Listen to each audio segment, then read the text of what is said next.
Assalamualaikum warahmatullahi wabarakatuh. Pada pertemuan kali ini, saya akan menjelaskan sedikit tentang sejarah pemikiran kewarganegaraan sebagai ujian akhir semester mata kuliah Sejarah Pemikiran Kewarganegaraan 2024.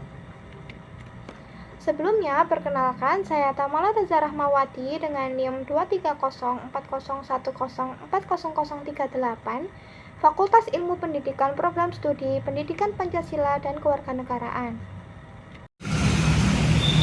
Masuk pada bagian sejarah pemikiran kewarganegaraan itu apa sih?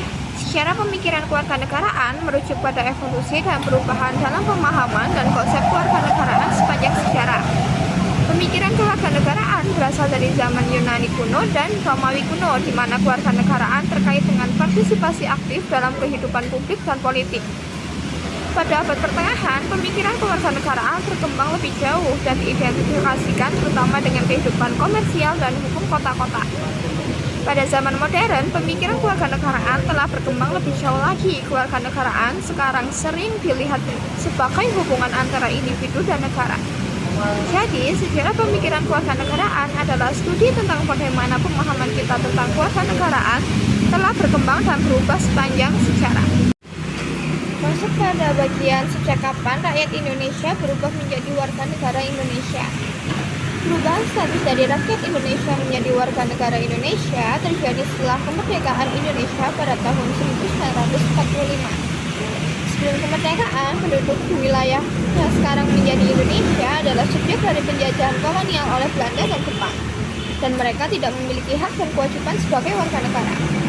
Proklamasi Indonesia 17 Agustus 1945 menandai awal dari negara Indonesia yang merdeka dan berdaulat.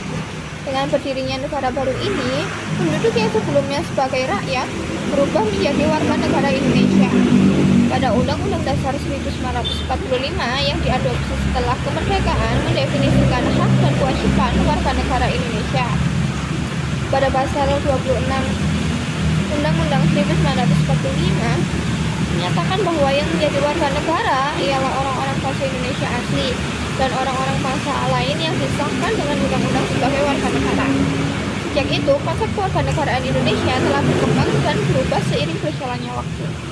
Tetapi prinsip dasar bahwa warga negara Indonesia adalah mereka yang diakui oleh undang-undang sebagai warga negara tetap berlaku. Masuk pada bagian perubahan kewarganegaraan di Eropa dari the N menjadi the M. Di Eropa, konsep kewarganegaraan nasional hampir hilang selama pertengahan abad dan digantikan oleh sistem hak dan kewajiban feodal. Pada akhir abad pertengahan, kepemilikan kewarganegaraan di berbagai kota di Italia dan Jerman berubah menjadi jaminan kekuatan bagi pedagang dan orang-orang istimewa. Dalam konteks modern, kewarganegaraan Uni Eropa adalah kewarganegaraan yang diberikan kepada warga negara yang memenuhi syarat di negara anggota Uni Eropa. Pemberian kewarganegaraan ini sesuai dengan perjanjian Maastricht yang ditandatangani pada tahun 1992. Kemudian masuk pada sumbangan gagasan Platon tentang politeia bagi kemerdekaan Indonesia. Platon, seorang filsuf Yunani kuno yang memiliki gagasan kuat tentang politeia atau republik dalam karyanya yang terkenal yaitu Politeia dan Republik. Meskipun Plato hidup sebelum kemerdekaan Indonesia, kontribusinya terhadap pemikiran politik dan gagasan terhadap republik dapat memberikan inspirasi bagi perjuangan kemerdekaan Indonesia. Salah satu sumbangan utama Plato terhadap gagasan republik adalah konsep keadilan dan kebijaksanaan yang adil. Dalam Politeia, Plato mengemukakan bahwa pemerintahan yang adil adalah pemerintahan yang dijalankan oleh para filsuf atau sejarawan, yaitu orang-orang yang memiliki kebijaksanaan dan pengetahuan yang mendalam. Gagasan ini memberikan pandangan inspiratif bagi perjuangan kemerdekaan Indonesia, di mana keadilan dan kebijaksanaan pemerintahan menjadi nilai yang paling penting. Dalam upaya membangun negara yang merdeka, pemimpin yang adil dan bijaksana diperlukan untuk memastikan kepentingan rakyat lebih diutamakan daripada kepentingan pribadi. Selain itu, Plato juga mengemukakan pentingnya pendidikan dalam menciptakan pemimpin yang berkualitas.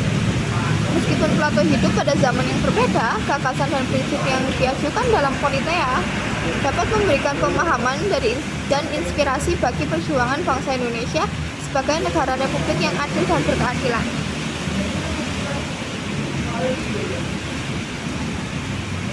Dari penjelasan tadi, saya memberikan beberapa kesimpulan. Yang pertama adalah perkembangan di Yunani kuno. Pemikiran kewarganegaraan pertama kali muncul di Yunani kuno, di mana kewarganegaraan terkait dengan partisipasi aktif dalam kehidupan publik dan politik. Yang kedua, perubahan di Romawi kuno. Di Romawi kuno, pemikiran kewarganegaraan berkembang menjadi hubungan yang lebih berbasis hukum. Yang ketiga, perubahan di abad pertengahan. Pada abad pertengahan, pemikiran kewarganegaraan terkait dengan kehidupan komersial dan hukum di kota-kota yang sedang berkembang. Konsep kewarganegaraan menjadi penting dan hak kewajiban kewarganegaraan sering terkait dengan status ini. Yang keempat, pada era modern. Dalam era modern, pemikiran kewarganegaraan terus berkembang. Kewarganegaraan yang sering dilihat sebagai hubungan antara individu dan negara, dengan individu memiliki hak dan kewajiban tertentu sebagai warga negara.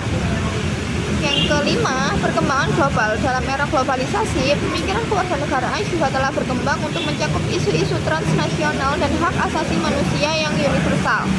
Konsep kewarganegaraan global dan kewarganegaraan kosmopolitan semakin diperdebatkan.